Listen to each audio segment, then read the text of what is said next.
Bom dia a todos. Bom dia.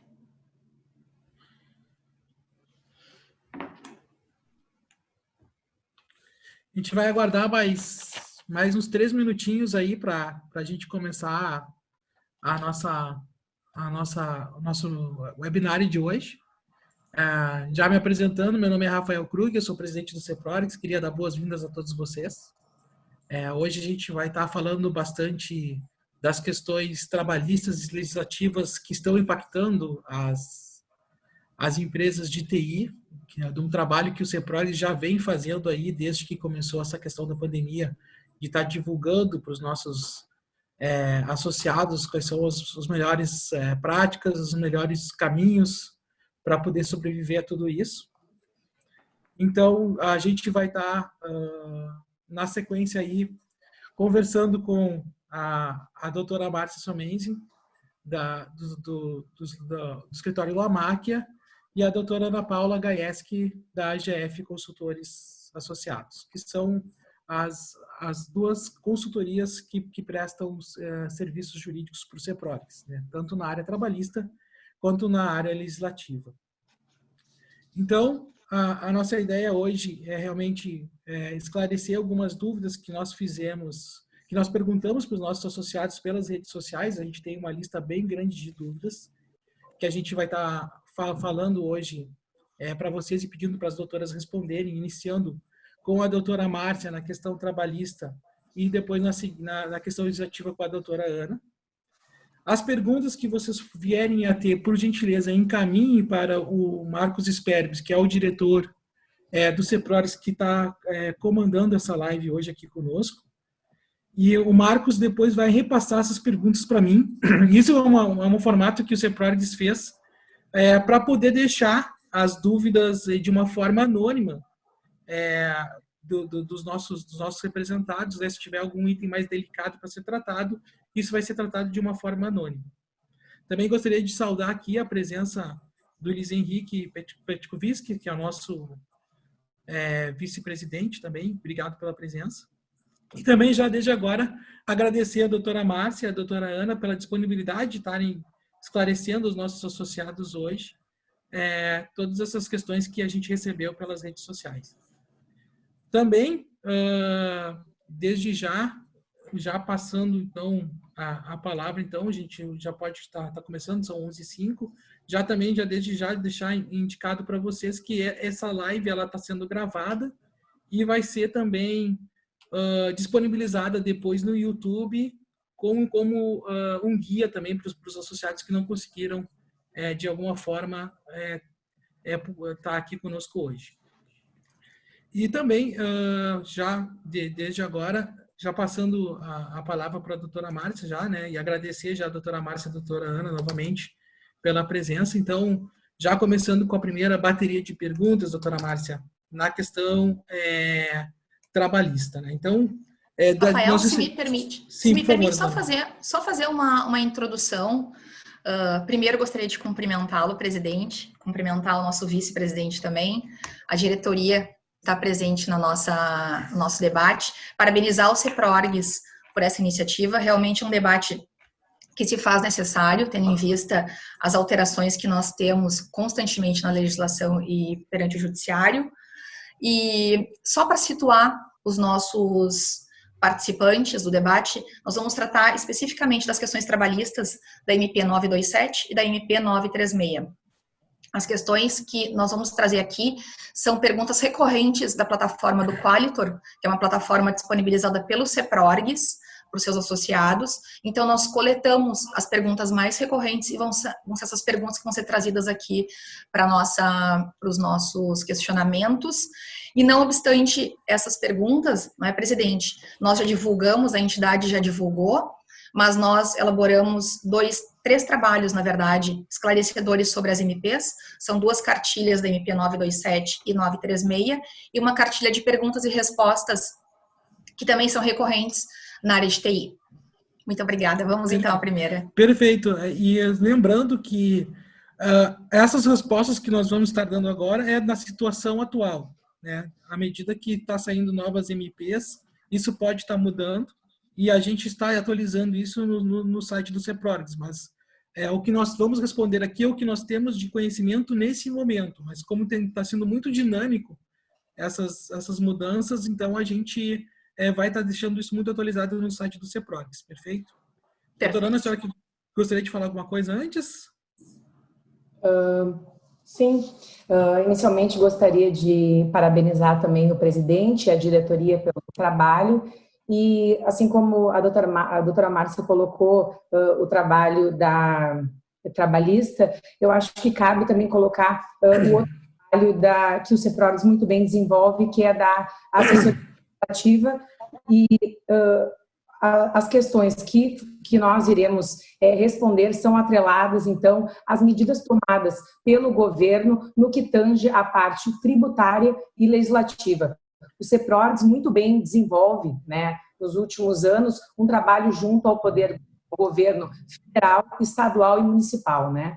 Então, a nossa parte hoje está atrelada não só a questionamentos tributários, eu quero frisar assim, nesse momento, desde o dia 20 de março, quando foi publicado o decreto de calamidade pública, foram publicadas diversas normas em nível federal, eu acho que em torno são 12 medidas provisórias, que mudam diariamente, constantemente nós temos, nunca eu vi isso, diversas publicações de diários extras oficiais, então a nossa parte aqui vai ser não só de questões tributárias, mas também legislativas e tratando também do trabalho diferenciado do CEPRORGS em nível federal e municipal.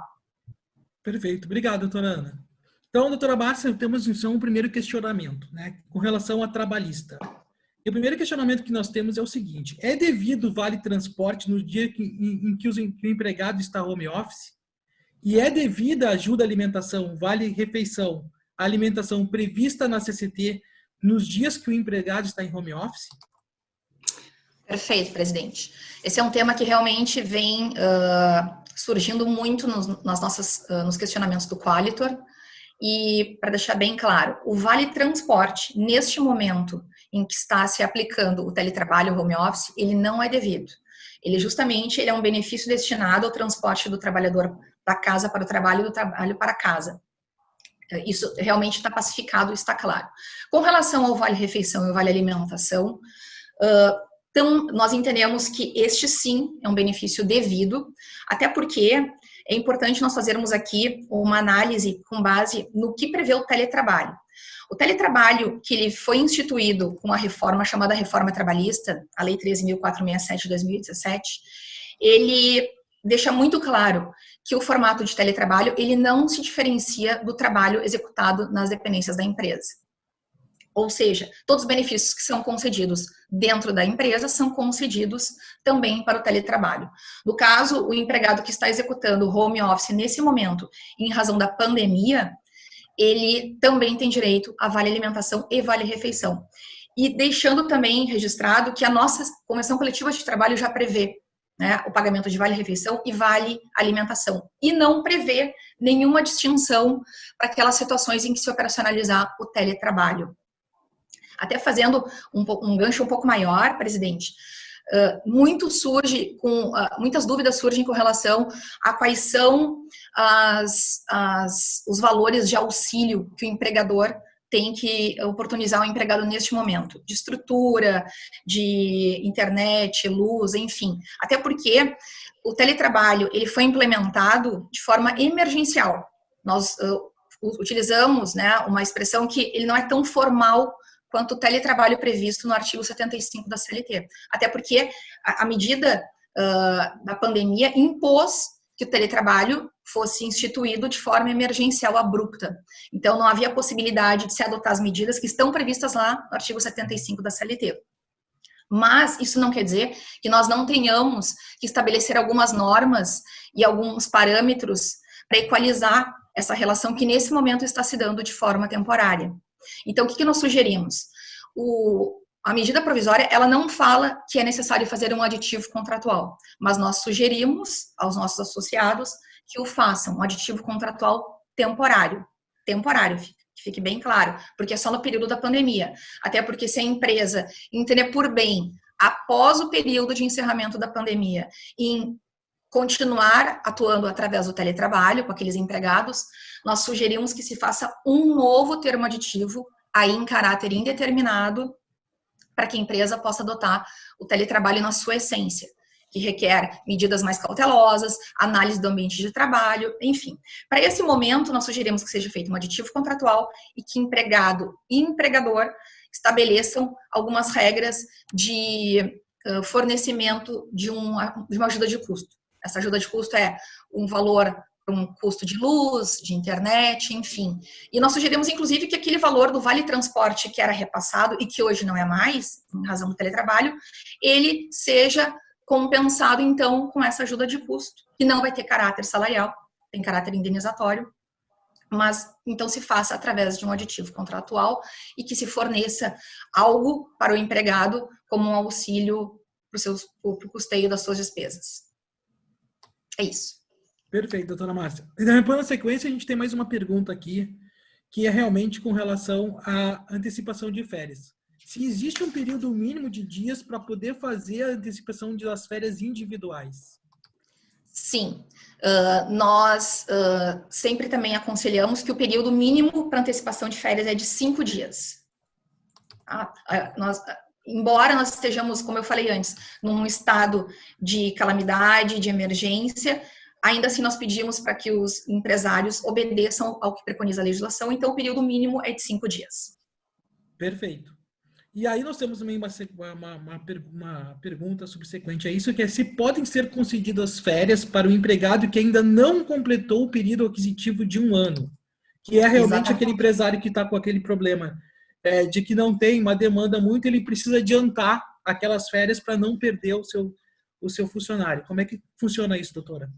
Esse questionamento tem vindo muito também e foi uma das primeiras situações emblemáticas da MP 927, porque, como tu falastes, muitas empresas têm empregados que não obtiveram ainda, não estão habilitados a usufruir férias. Mas a MP, para solucionar essa questão, no seu artigo 6º, ela trouxe a possibilidade de que, então, se antecipe férias para aqueles empregados que não têm o período aquisitivo ainda de 1 ano fechado.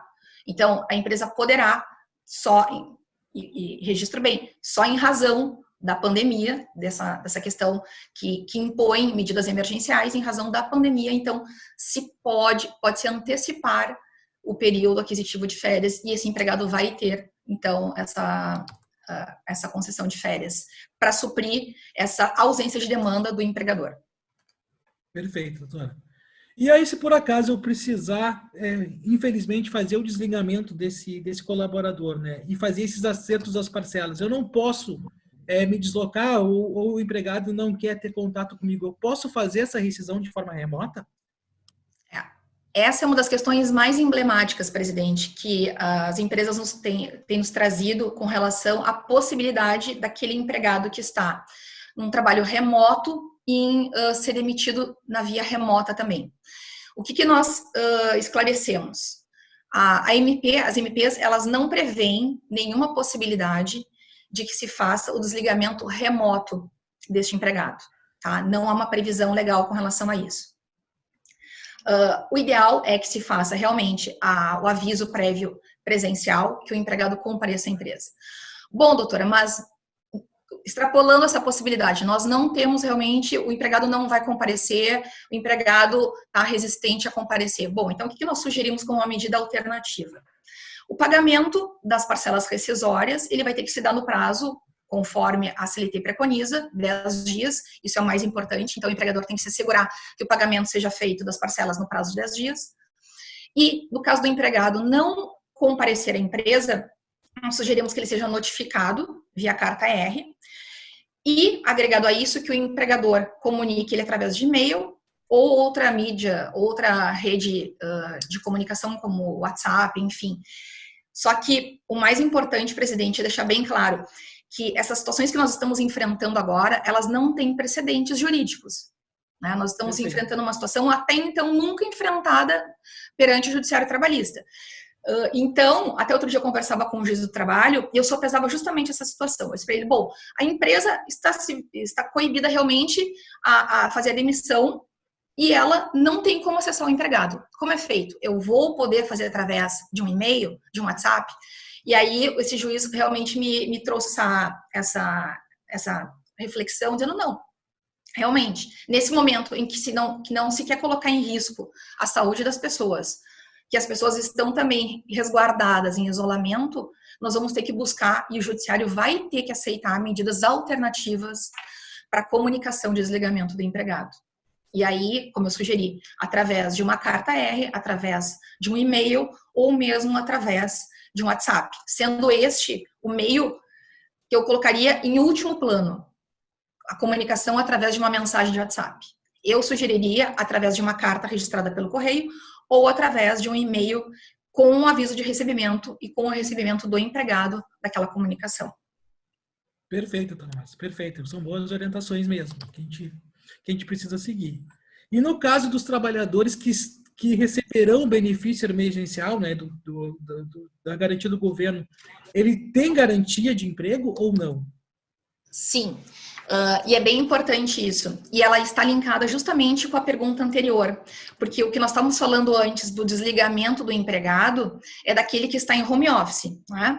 Não se trata do empregado que teve a sua jornada reduzida ou o contrato suspenso. O empregado que está com a jornada reduzida de trabalho ou está com o seu contrato suspenso, ele tem uma estabilidade provisória, que nós chamamos, que se dá pelo mesmo período em que se deu a suspensão do contrato ou a redução da jornada e do salário.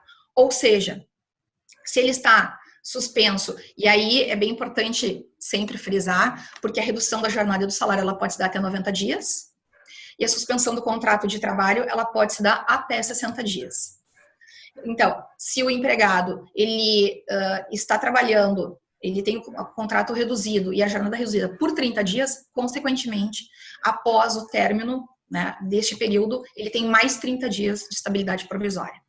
Se o empregador entender por bem em fazer a demissão deste empregado sem justa causa, neste período de estabilidade, o empregador ele vai ter que arcar com o pagamento das parcelas rescisórias, né, com base no salário que o empregado teria direito, e ainda mais uma indenização que pode chegar a 100% do salário que o empregado teria direito. Então, vejam bem que a questão da estabilidade provisória ela é bem importante e deve ser bem observada pelos empregadores. Porque justamente qual é o propósito das duas medidas provisórias, né? Da medida 927 e 936, principalmente da 936, é estabelecer medidas alternativas de flexibilização das relações de trabalho, com o foco de manutenção, de preservação do emprego e também da renda do empregador. Mas, principalmente, o governo editou essas medidas provisórias na busca de se manter os postos de trabalho. Então, a penalização do empregador vai ser alta nesse sentido se fizer a demissão no período de estabilidade provisória do empregado. Perfeito, doutora Márcia. E aí a gente tem um segundo problema que também está acontecendo com as empresas, que é a seguinte. Eu tenho minha área administrativa, eu tenho minha área técnica e eu não tenho mais tanta demanda para minha área administrativa. Então, eu consigo fazer uma redução de carga horária e também de salário somente para metade da empresa e a outra metade não? Por exemplo, eu posso colocar minha área administrativa com metade de jornada e metade de salário e manter, por exemplo, a minha área técnica ou a minha área de suporte, que pode ter tido uma queda menor, porque aqui a TI hoje ela trabalha de modelo horizontal. Eu posso fazer essa jogada? Ou eu tenho que fazer isso de uma forma única para toda a empresa, essa redução? Perfeito, presidente. Esse é um questionamento também muito recorrente, porque, como tu falaste, as empresas são segmentadas, né? Então, posso ter, por exemplo, um setor que é o financeiro, que é necessário se fazer presente na empresa, ou um setor, por exemplo, de despacho de mercadorias, e outro setor que não haja necessidade de permanência. É possível, sim, não há nenhuma vedação na MP, se fazer a redução da jornada de trabalho e do salário de forma fatiada.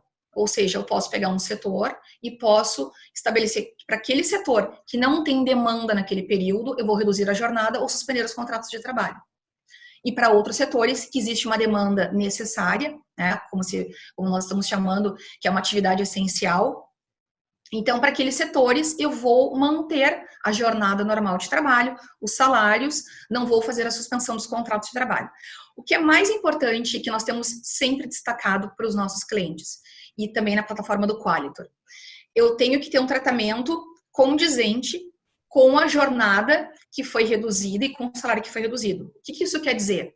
Que, por exemplo, se eu tenho 3 setores na empresa, um setor está com jornada reduzida e com salários reduzidos, aquele setor tem um horário específico, ele vai entrar, ele não pode extrapolar aquele horário, porque o que as empresas têm receio, que às vezes a gente frisa muito, que nessa questão e que impõe medidas mais emergenciais, por vezes pode faltar um pouco de controle dessa gestão dos setores, né? Só que é bem importante que o setor que está com jornada reduzida, ele não desempenhe jornadas a mais além daquela prevista num acordo individual. E que o salário também seja proporcional. E, por sua vez, aqueles que estão trabalhando de forma integral vão ter o seu salário recebido de forma integral também e a jornada integral. Também tem que tomar cuidado com relação a isso, para que daqui a pouco nós não tenhamos setores com jornada reduzida e daqui a pouco nós temos a empresa trabalhando já com uma jornada reduzida também. Então, é bem importante atentar para isso, que essas jornadas elas sejam díspares conforme acordado pelo empregador. E, principalmente, aquele empregado que não está trabalhando neste momento, que tem o contrato de trabalho suspenso, muito cuidado com relação a demandas eventuais. Por quê? Nós sabemos que o setor de TI é um setor muito dinâmico, né? Mas o empregador vai ter que ter muito cuidado, porque demandas pontuais para aquele empregado que está com contrato de trabalho suspenso pode descaracterizar esse acordo individual. E aí as parcelas serão devidas conforme o contrato normal de trabalho. O empregador vai ter que arcar com todos os valores reflexos, como se estivesse o empregado atuando de forma normal na empresa. Perfeito, doutora Márcia. E a gente também tem uma outra questão aqui que tem causado bastante polêmica, que é a questão da gente fazer o empregado e o empregador fazer um acordo coletivo de trabalho, né, para suspensão do contrato de trabalho. E a gente tem essa questão que o CEPRORIX tem feito frente com o SINDI-PPD, né, realmente essa questão do acordo coletivo de trabalho é feito entre as empresas e o sindicato laboral, não envolvendo a questão do CEPRORIX, mas o CEPRORIX, o SINDI-PPD acaba querendo envolver a questão do CEPRORIX junto, e nós não temos como fazer um acordo coletivo para todas as empresas, que cada empresa possui a sua peculiaridade. Mas aí a gente tem a questão do Lewandowski, né, que fez agora a última manifestação dele, que ele fez a questão de validar os acordos sem a manifestação, depois da manifestação do sindicato. Qual é a orientação que a gente está dando com relação a isso? E é um item muito, está sendo muito recorrente com relação entre o CEPRORIX e o SINDI-PPD. Perfeito, presidente. O que preconiza a medida provisória 936? E que gerou toda essa polêmica perante juristas, perante o judiciário. A medida provisória, ela fala que o acordo para redução da jornada de trabalho e acordo para suspensão, ela pode ser feito de forma individual entre empregado e empregador. E aí, quando a medida provisória foi publicada, nós tivemos uma leva de entendimentos diversos, porque o artigo 7º da Constituição Federal fala que a redução da jornada de trabalho, ela só pode se dar através de convenção ou acordo coletivo. Bom, mas a MP, como eu já havia falado antes, ela trata de uma situação emergencial, que é proveniente de uma decretação de calamidade pública.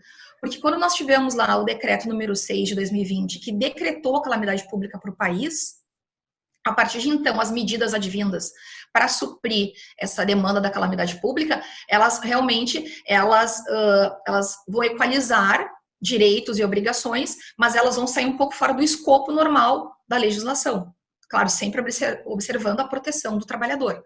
Mas, nessa situação da medida provisória 936, especificamente, o acordo individual, ele visa justamente estabelecer uma forma flexibilizada das relações de trabalho de forma mais rápida. Porque o acordo coletivo, ele impende uma comunicação ao sindicato, ele necessita de um fluxo maior. Tanto que está se estabelecendo nesse momento reuniões com sindicatos, entre sindicatos, de forma virtual, por videoconferência, porque não é possível se fazer reuniões nesse momento, nem assembleias. Bom, partindo dessa polêmica que gerou a MP 936. Nós tivemos a propositura de uma ADI, pelo um partido Rede Vida Sustentabilidade ingressou com a ADI, e especificamente sobre esse tema, acordo individual entre empregado e empregador, essa ADI se insurge. O que o ministro relator Lewandowski falou inicialmente? Que empregado e empregador poderiam formalizar esse acordo individual, mas que deveria ser encaminhado para o sindicato, para que, querendo, iniciasse a formalização de um acordo coletivo. E aí, a partir desse despacho do ministro Ricardo Lewandowski, que deferiu a cautelar, parcialmente a cautelar do partido Rede Vida, é que surgiu toda a dúvida. Bom, mas então, como é que funciona? Eu assino um acordo individual e ele é válido ou não é? Ele é válido a partir do momento em que o sindicato laboral ele recebe a minha comunicação, ou ele é válido a partir do momento que eu assino? Diante dessa celeuma toda que se criou, e deixando bem claro, né, que a comunicação do acordo individual, ela tem que se dar para o sindicato laboral, não é para o sindicato patronal. Então, surgiu toda essa dúvida com relação ao procedimento que as empresas iriam adotar. E aí, pensando nessa problemática, a Advocacia Geral da União entendeu por bem manejar uma peça processual que nós chamamos de embargos de declaração. O que é embargo de declaração? Quando há uma decisão omissa ou contraditória, nós manejamos essa peça, que é para justamente esclarecer, para pedir para o julgador esclarecer. Bom, com relação a esse ponto aqui, não ficou claro se eu tenho ou não tenho o que fazer. Então, foi manejada essa peça de embargo de declaração, e aí, a partir dessa peça, sobreveio uma nova decisão do Lewandowski, falando que, sim, os acordos individuais, eles são válidos a partir do momento que eles são firmados. Então, conferiu validade e vigência aos acordos. Porque a empresa, ela dispõe de um período de 10 dias. Né? O empregador dispõe de um período de 10 dias para comunicar ao Ministério da Economia e o sindicato laboral com relação a essa redução da jornada ou a suspensão do contrato. A partir do primeiro dia em que firmado esse acordo individual de trabalho, ele já é válido, ele já surte os efeitos jurídicos necessários.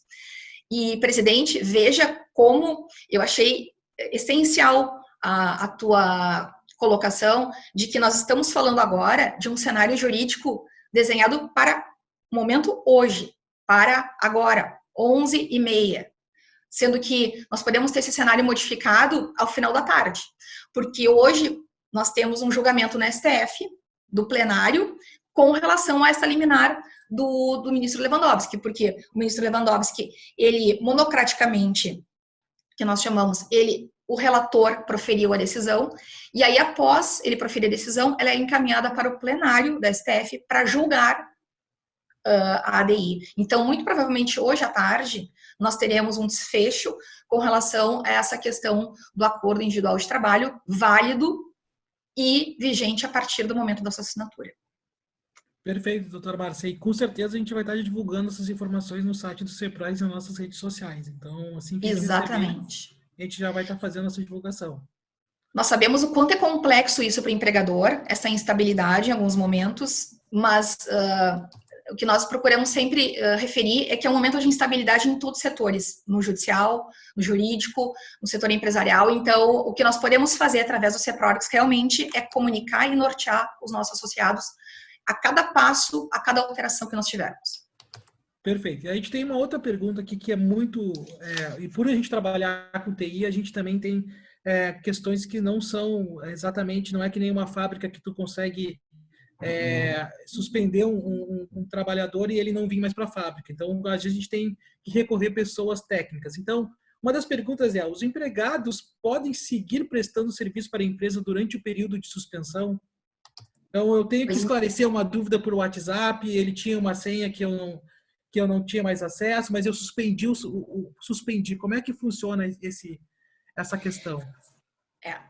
Nós entendemos que nesse momento que nós estamos tentando ajustar essas relações de trabalho à distância, né? E todos nós estamos ajustando essas relações de trabalho à distância. Aqui no escritório a gente está fazendo um escalonamento de pessoas, mas tem que prevalecer o bom senso. É a premissa, tem que prevalecer o bom senso. Isso quer dizer o quê? Que eu tendo um empregado que está com um contrato de trabalho suspenso e eu tendo que acioná-lo para tirar uma dúvida. Olha, eu tenho que acessar aqui o servidor, eu não tenho a senha, ou eu tenho que obter uma informação que fica resguardada com esse empregado, fica reservada a ele, eu vou poder acessar o empregado por óbvio e vou solicitar a ele que me esclareça alguma coisa. Não quer dizer que a suspensão do contrato de trabalho impede qualquer contato com o empregado. O que não pode acontecer é que essas demandas elas sejam recorrentes e diárias. Porque aí eu solicito informações, mando um e-mail num dia, solicito informações pelo WhatsApp no outro dia, e eventualmente esse empregado poderá, no futuro, argumentar que, muito embora com contrato de trabalho suspenso, a empresa estava demandando através de mensagens e e-mails de forma corriqueira, de forma cotidiana.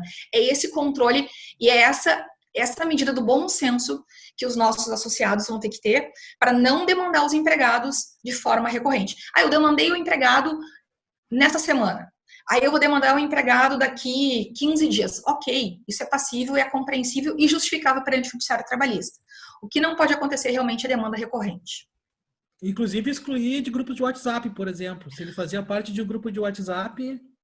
Não, muito bem lembrado. E até, Rafael, vou te dar um exemplo prático, que eu presenciei outro dia, porque, né, casa de ferreiro, espeto de pau. Eu estava fazendo uma reunião via Zoom, e meu marido em casa também fazendo uma reunião ao lado via Zoom. E aí eu comecei a escutar todo mundo falando com relação a um empregado dele, e eu disse, mas esse teu empregado ele não está com contrato de trabalho suspenso? Tá, mas e por que ele está participando da reunião via Zoom? Não, porque ele está com muitas saudades dos colegas. Eu disse, bom, mas neste momento em que as situações estão muito frágeis, né? Nós vamos lidar com essas situações no futuro, lá na frente. Nós vamos saber como é que o judiciário vai balizar todas essas relações de flexibilização lá na frente. Nesse momento, toda cautela é necessária. Então, assim, a empresa vai fazer uma reunião via Zoom que faça com os empregados que estão trabalhando. Vai fazer com empregados que estão com a jornada de trabalho reduzida, procure fazer naquele horário, dentro daquele horário da jornada reduzida. Procure não incluir essas pessoas que estão com jornada reduzida em grupos de WhatsApp que extrapolem esse horário. Procure não incluir essas pessoas, como o presidente falou, em grupo de WhatsApp, sendo que ele está com contrato suspenso. Excluam neste momento. E aí o empregador vai fazer o contato direto com aquela pessoa. Nós sabemos o quanto é operacional um grupo de WhatsApp, mas sabemos também que isso pode ser uma prova futuramente, numa ação trabalhista, de que esse empregado estava à inteira disposição e sendo demandado junto com o grupo todo de trabalho. Perfeito, doutora Márcia. Nós temos aqui, já estamos recebendo algumas perguntas aqui dos nossos participantes. Uma delas aqui seria se eu posso demitir jovens e aprendizes. Essa questão da demissão de aprendizes, não há nenhum óbice na medida provisória. Não há, assim como não há nenhum óbice. E aí eu refiro de novo.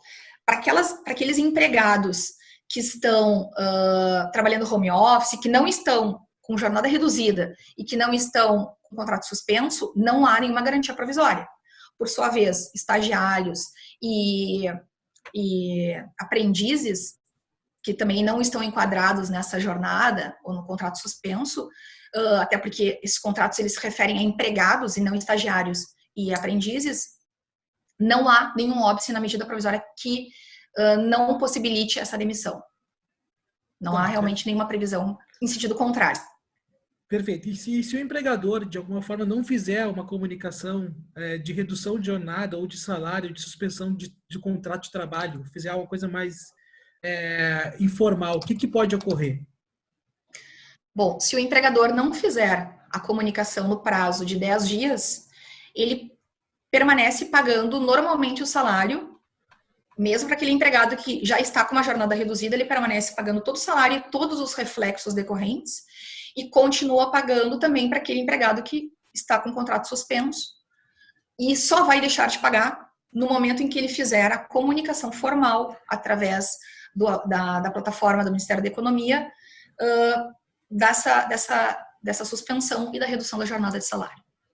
Perfeito. Temos uma outra pergunta aqui, doutora Márcia, que é: como vai funcionar o limite do banco de horas negativo? A MP prevê um número maior do que a CCT e não impõe limite, que a CCT impõe. A gente tem a questão do acordado sobre o legislado, né? Que a gente tem, né? Mas seria interessante a senhora comentar, né? Podemos não observar os limites da CCT e, consequentemente, pagamento de horas extras? Eu acho que a gente entra na questão de que a CCT é mais forte, né? Exatamente. Aí é uma questão bem delicada, porque se nós temos uma norma mais favorável ao empregado, que é na convenção coletiva, ela vai prevalecer. O que está se sugerindo, né? Que os sindicatos, eles formalizem CCTs emergenciais até, para resolver essa situação e para pacificar essa situação. Agora, sempre uma norma coletiva, quando ela for mais benéfica, ela vai prevalecer sobre a norma individual. Perfeito, perfeito. E, por fim, aqui nós temos aqui: o comissionamento conta como valor para eu definir o valor pago pela empresa e pelo governo a redução de jornada? Não. Na verdade, há uma discussão muito grande. Há duas vertentes sobre essa questão. O comissionamento, ele pode ser considerado numa média salarial, se ele vinha... Aí nós adentramos na questão se o comissionamento ele pagou com frequência e nos mesmos valores. Por que é importante deixar bem claro isso? Porque se o comissionamento ele é muito variável, nós consideramos o valor do salário fixo. Agora, se o comissionamento ele é pago de forma recorrente e sempre nos mesmos patamares, aí sim nós vamos ter um problema lá na frente, porque aí ele deveria integrar essa base da redução da jornada e do salário. Mas, via de regra, o comissionamento não integra. Perfeito. Perfeito, doutora Márcia. Eu acho que a gente já cobriu bastante perguntas com relação à questão trabalhista. Nós temos aí toda a questão legislativa também, que é a área da doutora Ana Paula. E aí, doutora Ana Paula, nós temos aí muitas perguntas também relacionadas à questão tributária e legislativa, que também preocupa muitos empresários, não só a questão trabalhista, mas como a gente vai se comportar na questão de impostos, como é que a gente vai trabalhar para ficar realmente de acordo com a lei. E aí a gente tem uma pergunta aqui que é a seguinte, doutora Ana Paula: em âmbito federal, houve a prorrogação de outros tributos federais? Em caso positivo, quais tributos? Deu. Doutora Ana Paula, tem que desmutar. Pode falar, doutora. Agora sim. Tá, Marcos, deixa eu me liberar. Bom dia a todos. Novamente, antes de responder esse questionamento, eu preciso colocar o seguinte ponto. Agora é dia 17, 11 e 39. Os questionamentos possivelmente são referentes a questões tributárias, medidas provisórias e portarias, tá? Conforme eu tinha colocado anteriormente, diariamente, meia-noite, no meio da tarde, tem saído publicações no Diário Oficial e também decisões do próprio Supremo Tribunal Federal, como a doutora Márcia bem colocou, ontem saiu uma, né, alterando a MP 936. Então, as colocações que eu vou referir agora é até 11h40 do dia 17. Amanhã tudo pode mudar. Bom, com relação ao questionamento inicial do presidente, colocando também que o próprio CEPRORGS encaminhou cartilhas, algumas dessas, por exemplo, esse questionamento foi encaminhado para os associados. Alguns de vocês podem até ponderar que sabem a resposta, né? Mas, enfim, vamos lá. Uma das primeiras prorrogações que o governo federal fez foi dos tributos federais, certo? Ele postergou, isso aí vai ser, eu vou frisar bem que tem que ter uma cautela com postergação e suspensão, tá? Quais foram os tributos, então, postergados, tá? Contribuição CPP, PIS, COFINS e CPRB, certo? Tivemos algumas declarações que para vocês até acho que essa informação não cabe muito mais para o contador, mas enfim, DCTF e EFD contribuições. Eu não vou entrar em questão, isso depois até a gente poderia encaminhar uma tabela de competências, né? No caso, a CPP, PIS, COFINS e CPRB. Essa CPRB é uma contribuição, até vou fazer um parênteses aqui, muito importante para o setor de TI. Tá? Lembrando que na época o CEPRORGS e a FENAINFO trabalharam muito na Lei 12.546, né? Que é o recolhimento sobre a receita bruta de 4,5%. Bom, enfim, a CPP, o PIS/COFINS e a CPRB foram postergados de março e abril, tá? A competência de julho e setembro de 2020. Então, isso a gente pode até encaminhar depois, porque vocês não vão gravar, obviamente. Portaria 139 de abril de 2020, certo? Outra questão bem importante, contribuição do Sistema S.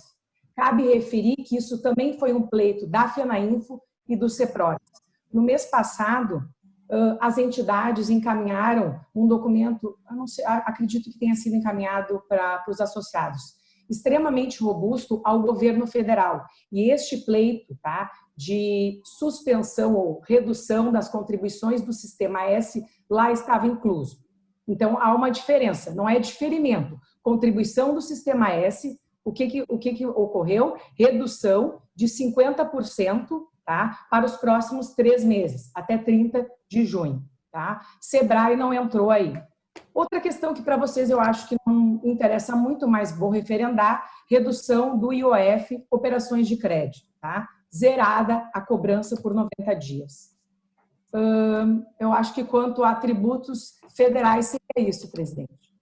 Perfeito, doutora. A gente tem uma pergunta aqui mais direcionada, que é: minha empresa é optante do Simples Nacional. O prazo para o pagamento dos tributos foi prorrogado de alguma forma? Como eu devo operar? Se foi.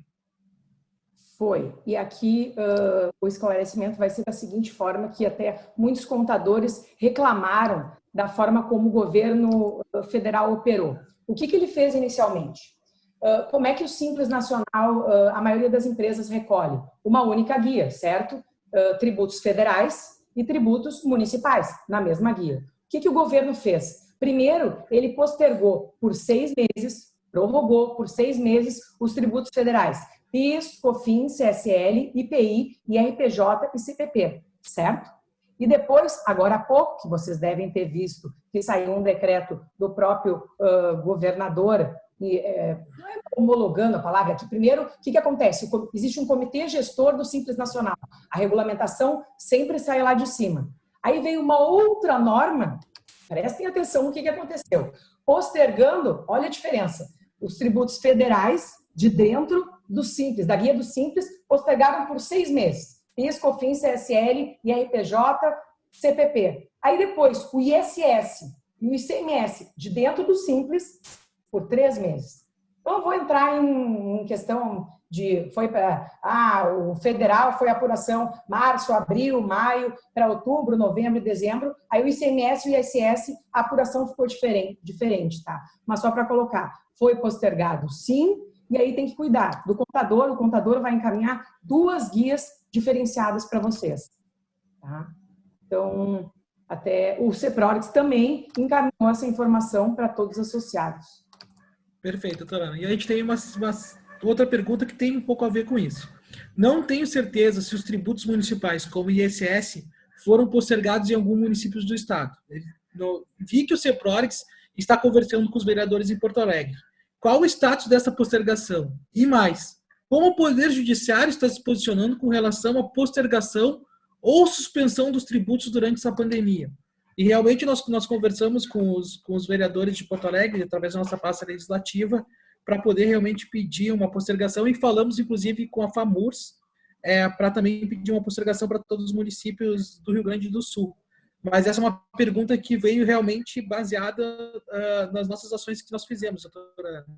Como é que está o status disso? Perfeito, presidente. Eu vou demorar um pouco nessa pergunta aqui, tá? Porque cabe aqui eu tenho que adentrar não só na questão jurídica, mas também legislativa, porque o CEPRORGS fez um trabalho bastante efetivo aqui. E também, depois eu vou passar para vocês já o que está acontecendo nos próximos passos junto ao governo aqui de Porto Alegre, enfim, dos outros municípios que o escritório fez um levantamento. Nós trabalhamos, o CEPRORGS trabalhou efetivamente junto aos vereadores. Digo, o líder, inclusive o líder do governo, o presidente Mauro Pinheiro, aqui em Porto Alegre, o Reginaldo Pujol, que é o líder da Câmara, tiveram várias reuniões para postergar. Aí vamos lá, quando a gente fala em ISS, tá? O que tem que ter, o que tem que diferenciar? Tem o ISS do autônomo, sociedade de profissionais, como somos nós, advogados, contadores, e aí também entra o que o TI? TI, a alíquota variável, né, que vai de 2% a 5%, aqui é 2%, São Paulo 5%. O pleito do CEPRORGS, obviamente, era esse. Né? Postergar era, não, ainda é. Participamos de uma reunião semana passada, né, vou fazer toda essa, que eu acho que vocês têm que ter esse conhecimento aqui, especificamente na Câmara de Vereadores de Porto Alegre, e veio a informação de que o prefeito, naquele momento, tá, que ele iria postergar o ISS. Não o ISS dos autônomos, óbvio. Saiu a informação, inclusive, do site da prefeitura, na prefeitura. Agora, na última segunda-feira, o governo do Marquesan volta atrás e publica o decreto 20.542. Lá está a postergação do ISS. De quem? Dos autônomos, né? Aí a ilação. Por que o CEPRORGS fez a reunião com a FAMURS? O que o governo de Porto Alegre, como diversos outros municípios, estão aguardando? Aí entra também a chamada PEC 110 de 2020, Orçamento de Guerra, que todos vocês devem ter ouvido falar e está andando rápido no Congresso. Se os municípios não receberem o valor da União, alegam, e acredito que sim, eles não têm como adimplir a folha ou a saúde. Então, até uma informação que eu tive de dentro da fazenda aqui o caixa deles, eles precisam, é ISS e IPTU. Sim, eles não podem abrir mão disso enquanto não vier o valor da União, né? Então, a priori, estão aguardando esse valor e ver até quando estão medindo, até quando vai o isolamento. O leite postergou, né? E aqui está mantido. Então, vamos lá. Porto Alegre, tá? Por enquanto, não tem a postergação do ISS só dos autônomos. Tá? Que aí é a alíquota variável, né? No caso, o setor de TI paga a variável. Panorama dos municípios no estado. Estrela, Bento Gonçalves, Sobradinho, Cachoeira. Tá? Postergaram o ISS. Eu não vou entrar, depois até a gente pode encaminhar, tá? Não são todos que postergaram o ISS alíquota variável. Alguns é a alíquota de autônomos. Gramado, se eu não me engano, tinha um projeto de lei em andamento. Então, o ISS, a situação está assim mais complexa. E eu acho que fazia parte da pergunta também, como é que, certo, presidente? Como é que o judiciário está enxergando isso? Como é que o judiciário está enxergando essa questão da postergação? Tá, mas aí eu gostaria de ir mais longe, não só quanto à questão do ISS. Vários empresários até têm nos questionado, não só do CEPRORGS, né, outras entidades que a gente atende, vale a pena eu discutir a postergação, a moratória no judiciário? Vocês devem ter visto em diversas notícias que sim, que estão tendo liminares. O que está acontecendo com essas liminares? Elas estão sendo cassadas, derrubadas. E vocês sabem qual é o tribunal que está sendo mais duro? TRF da 4ª Região. Sentença, vocês não, né, que para nós é mais conhecido, Dr. Alexandre Rossato. O que ele disse? Né? E ele tem razão, que o Poder Judiciário, nessas questões de moratória, de postergação de tributo, ele não pode atuar como um legislador positivo. Por quê? Porque ele estaria usurpando a competência de outros poderes. Moratórias estão definidas aonde? Em lei. Então, na verdade, a gente tem que, esse trabalho, eu até diria que é um trabalho muito mais efetivo junto onde? No Legislativo. É o que a gente está fazendo. CEPROREX está fazendo, o FENAINFO está fazendo, brigando onde? Discutindo onde? Com o governo, com o Executivo Municipal, com o governo, com o Executivo Federal. Então, quer discutir? Ok, mas as liminares estão sendo derrubadas. E TRF, da 4ª Região, já tem uma decisão do doutor Alexandre Rostato nesse sentido. Perfeito. Perfeito, Ana. Depois temos uma outra pergunta aqui, que é: minha empresa possui parcelamento de dívida para com a União e estou inadimplente. Eu posso ser excluído? Não. Saiu uma portaria em março, eu não me recordo, acho que é 7821, que suspendeu por 90 dias, obviamente, correto, todos os procedimentos de exclusão de contribuintes de parcelamentos, tá, administrados pela Procuradoria. Depois também caberia informar que a própria Receita Federal também fez o mesmo. Também cabe ponderar que não só suspendeu procedimentos de exclusão de parcelamentos, mas também prazos para impugnação de recursos, manifestação de inconformidade e também apresentação de protestos de certidão de dívida ativa. E também não vai apresentar novo processo administrativo. Foi uma decisão muito acertada, né? Isso foi logo no início, lá em 18 de março. Perfeito, doutora Ana. Nós temos também aqui uma outra pergunta, que é se existem alguma medida ou medidas da Receita Federal com relação aos prazos dos processos administrativos. Sim, perfeito, que foi o que eu comentei anteriormente, só não disse o prazo.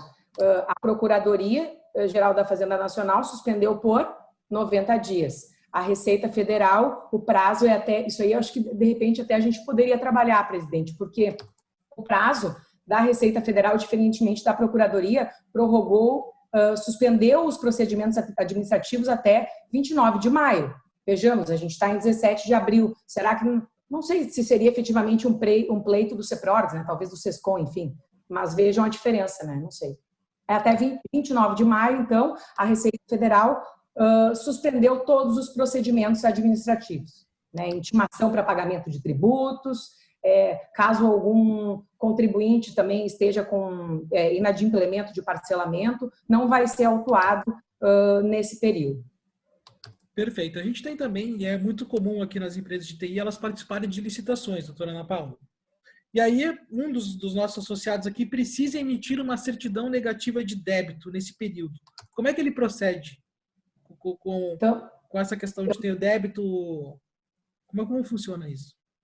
Perfeito, presidente. Também, da mesma forma, foi emitida uma normativa, tá, que suspende por 90 dias os prazos de validade. E vejam, das certidões negativas de débito e também das certidões positivas com efeito de negativa, que é as chamadas CPEM. Então, isso aí é bem interessante, né? Porque até nas reuniões que o CEPROREX tem um conselho uma diretoria de assuntos legislativos, enfim, não seria da diretoria, mas a gente acompanha, tem muitas empresas que participam de licitações, né? Então, esse é um questionamento bem importante. Aqui eu acho que dá para fazer um parênteses. Nesse período de pandemia, tá? Estão sendo apresentados diversos projetos de lei, tá? Concomitantemente com as medidas provisórias, abarcando questões específicas da pandemia. E lá tem projetos de lei também específicos de licitação que abririam, que dispensariam de dispensa de licitação. Aí vocês podem me questionar, doutora Ana Paula, mas um projeto de lei demora 2 anos para ser aprovado, certo? Não, errado. Mudou a tramitação, mudaram as tramitações de projetos de lei. Vocês devem ter observado que tem projetos de lei sendo aprovados em 2 semanas. Por quê? Porque não estão passando nas comissões permanentes. Os projetos estão sendo requeridos pedido de urgência e passando apenas no plenário da Câmara, no plenário do Senado e indo para a sanção. Então, depois talvez acho que venham outras, não sei... Perfeito. Que dê para abordar mais com projetos específicos para o setor. Isso é importante. Nós temos aqui uma que interessa bastante as empresas, quais são os projetos e facilidades que o governo está dando para a gente poder financiar a nossa folha salarial.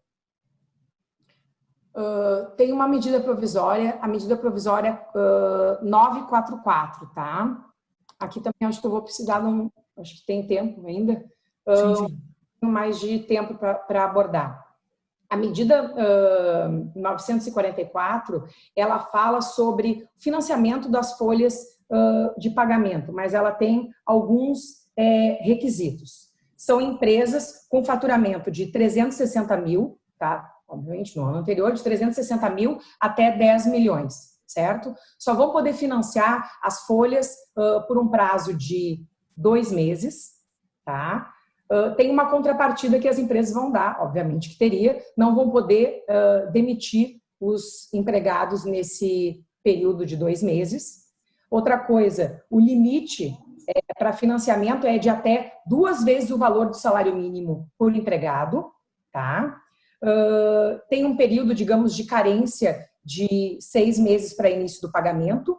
O parcelamento é até 30 meses. Aí muitos clientes têm questionado o valor dos juros, é 3,75%.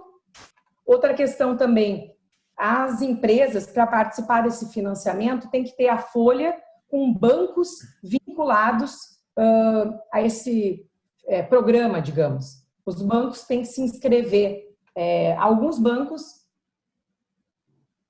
já estão vinculados ao programa. Pelo que eu pude verificar, bancos normais, os conhecidos, Itaú, Bradesco, Caixa, Banco do Brasil. Eu acho que depois até os associados, eu peguei as informações principais da medida provisória, mas depois até se tiverem maiores questionamentos a gente pode encaminhar, mas eu entendo que essa é uma das medidas referente a financiamento, é uma das medidas provisórias principais. Claro que o BNDES aprovou outras linhas de crédito, né? Mas essa é bem importante. Perfeito. E a última, doutora Ana, que nós temos aqui, que também tem sido bastante demandada, é como é que está a questão da Lei Geral de Proteção de Dados? Ela foi postergada realmente para 2021? Como é que a gente está vendo isso? Até porque é um item que o CEPROX também acompanha. Essa pergunta é bem importante, porque o que está ocorrendo é uma confusão. Existe um projeto bem importante no Congresso Nacional que foi apresentado pelo senador Anastasia, tá? Esse projeto, na verdade, ele foi costurado, redigido pelo próprio ministro Toffoli, tá? Para regular diversas relações de direito privado nessa época, nesse período de pandemia. É um projeto que está, digamos, voando no Congresso, ele vai ser sancionado em breve, foi aprovado no Senado, tá para ser aprovado pelo plenário da Câmara. Entre diversos dispositivos, daria para ficar 1 hora falando desse projeto, lá está o dispositivo que posterga a vigência da Lei Geral de Proteção de Dados aqui tem que ter muito cuidado, olha, vamos lá, posterga a vigência da LGPD para janeiro de 2021. E as sanções da lei, é muito interessante, ficaram para agosto de 2021. Então, já está se questionando, né, insegurança jurídica e inconstitucionalidades, porque como é que, claro que tem, né, nós sabemos, advogados e o pessoal da questão legislativa, que tem o chamado, né, que a gente diz lobby positivo, por que isso foi feito? Porque, na verdade, a lei não vai pegar, né? Como é que tu bota uma lei sem as sanções? Então, a confusão é que a mídia está dizendo, já foi postergada.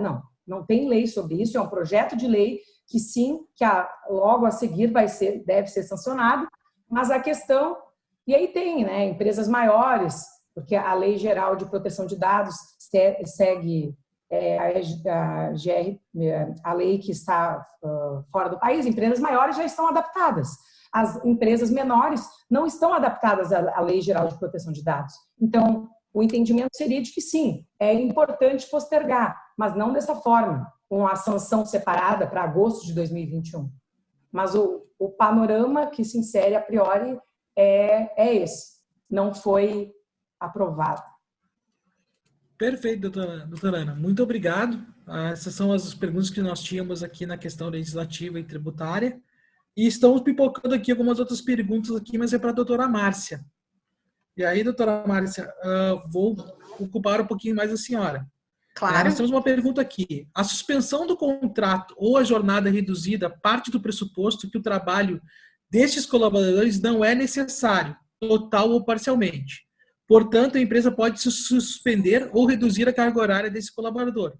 Mas se a empresa tem a demanda, mas não tem caixa por não receber seus contratos, existe um mecanismo, que eu acredito que seja o que a doutora Ana conversou, que são essas linhas de financiamento que o governo ofereceu, correto?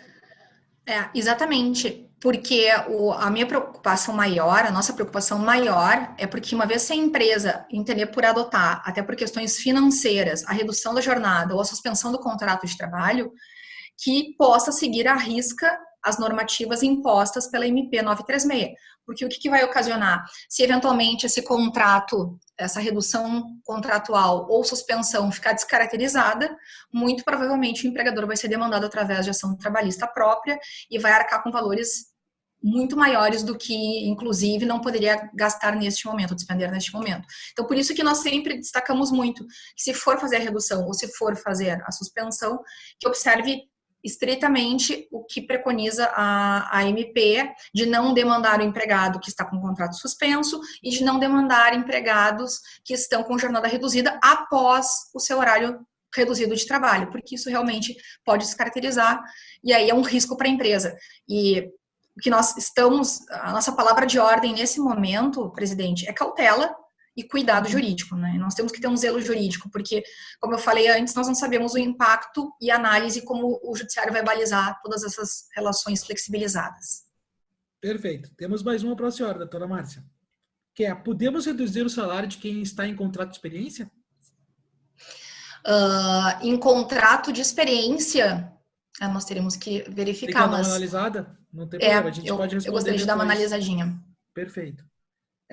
Temos aqui mais uma. Estamos suspendendo o contrato de trabalho com manutenção de todos os benefícios e complementação de salário. Em conversa com o sindicato solicitou que a empresa pague os encargos previdenciários do período de suspensão do contrato para que encaminhar o aceite da proposta. Procede? O que aconselham? Ele está suspendendo os contratos de trabalho. Sim, mas o sindicato quer que pague os encargos previdenciários. Os encargos previdenciários, nesse momento, eles ficariam suspensos. O que a empresa não pode, ela não pode suprimir são os benefícios que o empregado teria direito. Por exemplo, o plano de saúde não pode suprimir. Os benefícios que comumente são fornecidos ao empregado, eles permanecem sendo válidos. Então, não pode haver uma supressão de benefícios. Isso sim. Certo. Aqui tem para a doutora Ana. Aí vem aqui. Bom dia. As medidas foram editadas, mas os bancos não estão liberando esse crédito. O que fazer com relação ao financiamento da folha?